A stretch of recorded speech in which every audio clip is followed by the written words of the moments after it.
Chapter 234, A Midnight Scene of Mystery. Well, said Quentin to his fellow domestics as they were sitting at breakfast in the servants' hall, the Honourable Mr. Vernon is by no means the most agreeable gentleman that ever set foot in this house, but his valet beats anything I ever saw in the same shape. Did you ever see such a countenance? Exclaimed one of the maids. I am sure it was not for his good looks that Mr. Vernon could have chosen him. He is just the kind of person that I should not like to meet in a lane in a dark night, observed another member of the female branch of dependents. He certainly cannot help his looks, said Quentin, but heaven knows they tell amazingly against him. And what I think somewhat extraordinary, remarked the butler, is that just now I found him in my pantry balancing the silver spoons at the end of his finger as if to tell the weight of them. So I quietly informed him that my pantry was sacred, and he took himself off with very ill grace. The Resurrection Man is so crooked. He can't even play the part of a valet long enough to not go and weigh out the silver to see what he can get for it. Oh. Did you notice him last night after supper, said the first maid who had spoken, when we got talking about the disappearance of Lydia Hutchinson with my lady's casket of jewels, how eagerly he joined in the conversation and how many questions he asked? He knows now. You know he knows now. He's too clever to have not pieced that together. Yes, to be sure I did, returned another female servant. He was as curious about the matter as if Lydia was his own sister or daughter or sweetheart. He wanted to learn how long ago it happened, how we knew that she had run away with the casket, and all about it. And then when we told him what we thought of the matter, he cross-questioned us as if he was a counsel and we were witnesses at a trial. But I wonder who this widow is that came last night and seems so intimate with my lady. She's a very genteel person, said Quentin, and seems to know how to treat servants as if she had a great many of her own. You can always tell the true breed of people by the way they behave to servants. I'm decidedly of your opinion, Mr. Quentin, observed a footman. A true gentleman or true lady always says thank you when you hand them anything at table, and so on. But it seems that my lady is very unwell this morning, for she and her new friend had their breakfast in my lady's own chamber. And the nurse and child are to remain all together in my lady's private suite of apartments, added one of the females. Does anyone know the name of my lady's friend? Mrs. Beaufort, I think the lady's maid said, replied Quentin, but here comes James White. And James White did accordingly enter the servants' hall at that moment in the person of the Resurrection Man. For by the former name was he now pleased to pass at Ravensworth Hall. Been taking a walk, Mr. White? Said Quentin, as Tidkins seated himself at the breakfast table. Yes, just look about the grounds a little, was the answer. Handsome building this, fine park, beautiful gardens. It is a handsome building, Mr. White, said Quentin, and as commodious as it is handsome. Very commodious, returned the Resurrection Man. Nice snug little private door, too, at the southern end, he added with a strange leer. Why, that was the very door that Lydia Hutchinson decamped by when she ran off with my lady's jewels, exclaimed one of the maids. Ah, indeed, said the Resurrection Man carelessly, and wasn't her ladyship cut up at the loss of the jewels? Somewhat so, was the female servant's answer, but my lady is too rich to care very much about that. And was there no blue-bought police case, made of it? Said Tidkins. None, replied the maid. My lady possesses too good a heart to wish to punish even those who most wrong her. A very excellent trait in her character, observed the Resurrection Man, as he deliberately made terrific inroads upon the bread and butter and cold meat. Was her ladyship at the hall when that young woman bolted?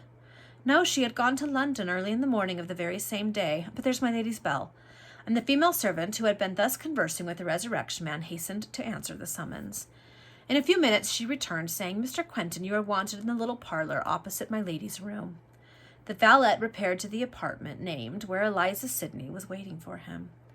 Motioning him to close the door, she said in a low but earnest tone, Lady Ravensworth informs me that you were devoted to your late master. Doubtless you are equally well disposed toward his unprotected and almost friendless wife. If there is any way, madam, in which my fidelity can be put to the test, I shall be well pleased, was the reply.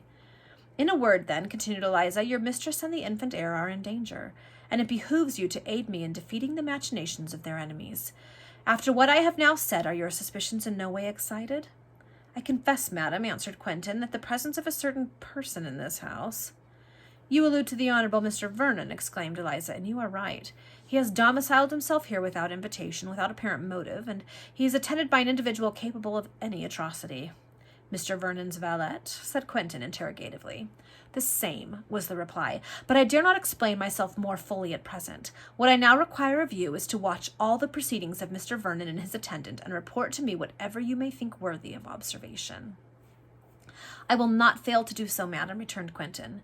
"And now I have to request you to give me a small portion of the tobacco which the late Lord Ravensworth was accustomed to use," continued Eliza, "and the remainder you must carefully conceal in some secure place, as it may some day be required for inspection elsewhere." "Your directions shall all be implicitly attended to," said Quentin. "But might I be permitted to ask whether you are aware, madam, that the tobacco was sent to Lord Ravensworth by Mr. Vernon?" "It is my knowledge of that fact which induced me to give those instructions concerning the weed, the fatal weed," Eliza said significantly. "Ah, madam, I also have had my suspicions on that head," exclaimed Quentin, who perfectly understood the lady's meaning.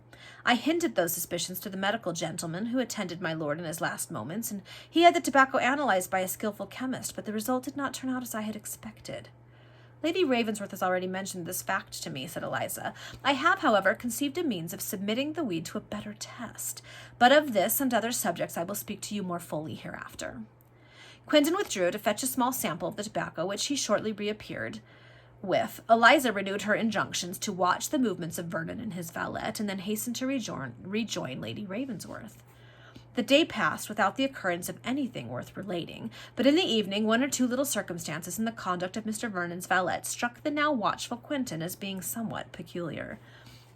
In the first place, Tidkins sought an excuse to lounge into the kitchen at a moment when the servants belonging to that department of the household were temporarily absent, and Quentin, who followed him unperceived, was not a little astonished when he saw the Resurrection Man hastily conceal 3 large meat hooks about his person. There were some silver forks and spoons lying on the table, but these Tidkins did not touch. It was consequently apparent to Quentin that Mr. Vernon's valet did not self-appropriate the meat hooks for the sake of their paltry value. It was clear that he required them for some particular purpose. "Oh, he's going to go fish out Lydia's body, isn't he? Because he knows where she is." Okay, this could get interesting. "What in the name of common sense can he possibly want with meat hooks?" was the question which the astonished Quentin put to himself. Conjecture was vain, but the incident determined him to continue to watch Mr. Vernon's valet very closely. When the hour for retiring to rest arrived, a female servant offered Tidkins a chambered candlestick, but he requested to be provided with a lantern, saying with a carelessness which Quentin perceived to be affected, "The truth is, I'm fond of reading in bed, and as a candle is dangerous, I prefer a lantern." Quentin alone suspected the truth of this statement. He, however, said nothing. The lantern was given to Tidkins, and the servants separated for the night. It so happened that the bedroom allotted to the Resurrection Man was in the same passage as that tenanted by Quentin.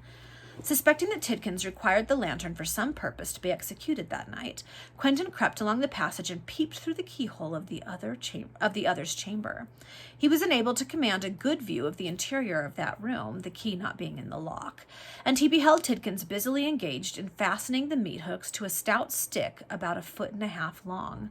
The Resurrection Man next took the cord which had secured his trunk, and tied one end around the middle of the stick. He then wound the cord round the stick, apparently to render this singular apparatus more conveniently portable. This being done, Tidkins put off his suit of brand new black, and dressed himself in a more common garb which he took from his trunk. When he had thus changed his clothes, he secured the stick with the cord and meat hooks about his person. "This is most extraordinary," thought Quentin to himself. "He is evidently going out, but what is he about to do? What can all this mean?" The valet's bewilderment was increased when he beheld the Resurrection Man take a pair of pistols from his trunk, deliberately charge them with powder and ball, and then consign them to his pocket. "What can he mean?" was the question which Quentin repeated to himself 12 times in a minute. The bell on the roof of the mansion now proclaimed the hour of midnight, and Tidkins, having suddenly extinguished the candle and the lantern, made a motion as if he were about to leave the room. Quentin accordingly retreated a few yards up the passage, which was quite dark. Almost immediately afterwards, he heard the door of Tidkins' room open cautiously. Then it was closed again, and the sharp click of a key turning in the lock followed. Tidkins was now stealing noiselessly down the passage, little suspecting that anyone was occupied in dogging him. He descended the stairs, gained the servants' offices, and passed out of the mansion by a back door. But Quentin was on his track. The night was almost as dark as pitch, and the valet had the greatest difficulty in following the steps of the Resurrection Man, without approaching him so closely as to risk the chance of being overheard. From time to time Tidkins stopped, evidently to listen, and then Quentin stood perfectly still also. So cautious indeed was the latter in his task of dogging the Resurrection Man, that this individual, keen as were his ears and piercing his eyes, neither heard nor saw anything to excite a suspicion that he was watched. By degrees, black as was the night, Quentin's eyes became accustomed to that almost profound obscurity, and by the time the Resurrection Man had traversed the gardens and clambered over the railings which separated those grounds from the open fields, the valet could distinguish, only just distinguish, a dark form moving forward before him. If I can thus obtain a glimpse of him, thought Quentin, he can in the same manner catch sight of me the first time he turns around. And the valet was accordingly compelled to slacken his pace until he could no longer distinguish the form of him whom he was pursuing. But as the Resurrection Man, deeming himself quite secure, did not take the trouble to walk lightly along the hard path which ran through the fields, Quentin was now enabled to follow without difficulty the sounds of his footsteps. All of a sudden these sounds ceased, and Quentin stopped short. In another minute, however, he heard the low rustling tread of feet walking rapidly over the grass, and thus he recovered the trail which was so abruptly interrupted. The Resurrection Man had turned out of the beaten path and was pursuing his way diagonally across the field. Quentin followed him with the utmost caution, and in a few moments there was a bright flash in the corner of the field, the cause of which the valet was at no loss to comprehend. Tidkins had lighted a lucifer match, doubtless to assure himself that he was in the particular spot which he sought. Quentin, to whom every square yard of the estate was well known, immediately remembered that there was a pond in the corner of the field where Tidkins had thus stopped, and close by was a thick hedge. The valet accordingly made a short and rapid circuit in order to gain the stile leading into the adjacent field. Then, creeping carefully along the bushes, he arrived in a few moments behind that precise portion of the hedge which overlooked the pond. The night was so dark that he could not follow with his eyes the exact movement of the Resurrection Man. He was, however, enabled to distinguish his form on the opposite side of the pond. And not many moments after he had taken his post behind the hedge, there was a sudden splash in the water as of some object thrown into it. It's the hook. Then the Resurrection Man moved slowly along the bank, and it instantly struck Quentin that he was dragging the pond. This idea explained the purpose of the apparatus formed by the hooks, the stout stick, and the cord. But for what could he be dragging? The valet shuddered as this question occurred to him, for the nature of the apparatus, the secrecy of the whole proceedings, and the bad opinion which Eliza Sidney's hints had induced him to form of him, who he, however, only knew as James White. These circumstances combined to fill Quentin's mind with a terrible suspicion that Tidkins was dragging for a dead body. The Resurrection Man drew up his drag with a terrible oath, uttered loud and expressive of disappointment. And yet this must be the spot, he added as he disentangled the hooks from the cord. I went over the whole grounds this morning. I could swear it was here that... The conclusion of the sentence was muttered to himself and therefore remained unheard by the valet. The drag was thrown into the water a second time, and at the expiration of a few moments, Tidkins gave utterance to an exclamation expressive of satisfaction. Then he retreated slowly from the edge of the pond as if dragging a heavy object out of the water. From behind the hedge, Quentin strained his eyes with mingled feelings of curiosity and terror to scrutinize as narrowly as possible the real meaning of this strange and mysterious proceeding. At length there was a strong gurgling of the water, and in another moment a large dark object was moving slowly and heavily up the steep bank. A cold shudder crept over the valet's frame, for that object bore the appearance of a corpse. He would have taken to flight. He would have escaped from the contemplation of such a strange and appalling scene. He would have hastened back to the mansion to raise an alarm, but vague fears, ineffable horror, bound him as it were to the spot, and compelled him to remain a spectator of the dark proceeding. The object was safely landed upon the bank, and there was a sharp crack as of a match. A small blue flame suddenly appeared, and then Tidkins lighted the candle in his lantern. This being done, he approached the object upon the bank, and in another moment all Quentin's doubts were cleared up, for the light of the lantern now fell upon the body of a female. He closed his eyes instinctively, and his brain was seized with a sudden dizziness, but mastering his feelings, he again looked toward the mysterious and fearful drama which was being enacted on the opposite bank of the pond. The light was again extinguished, and Tidkins was stooping over the corpse. Suddenly an exclamation of joy escaped his lips, but Quentin was unable to divine the cause. Another minute elapsed, and the Resurrection Man rolled the body back again into the water. There was a second splash a moment afterward. It was evidently the drag which Tidkins had thrown away, its services being no longer required by him. Then he retreated with rapid step from the bank of the pond, and Quentin, scarcely able to subdue the terror which had taken possession of him, retraced his way along the hedge, determined in spite of his feelings to watch the Resurrection Man to the end, if more there were of this strange midnight drama yet to come.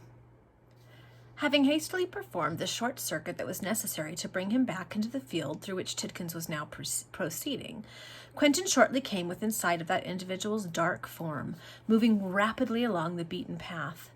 Near the railings which bounded the garden there were several groups of large trees, and at the foot of one of them Tidkins halted.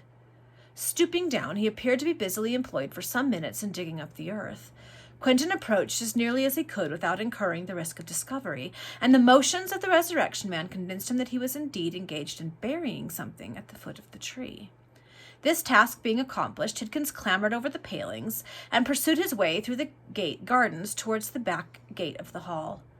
Quentin remained behind, his first impulse being to examine the spot where the Resurrection Man had been digging. But a second thought made him hesitate, and after a few moments' reflection he determined to wait until he had reported the whole of this night's mysterious proceedings to the lady whom he only knew as Mrs. Beaufort, and at whose insistence he had been induced to watch the proceedings of Mr. Vernon's valet. He accordingly pursued his way back to the mansion, but as the Resurrection Man had bolted the back door inside, Quentin was compelled to gain an entry through one of the windows of the servants' offices. This he effected with safety, and noiselessly returned to his own chamber. But he closed not his eyes in slumber throughout the remainder of that night, for all he had seen haunted his imagination like a spectre. Ooh. Okay, so Quentin knows the Resurrection Man went out and found a corpse, and knew the corpse was in that pond. I am so curious what the Resurrection Man was burying under that tree. Okay, we'll see what happens.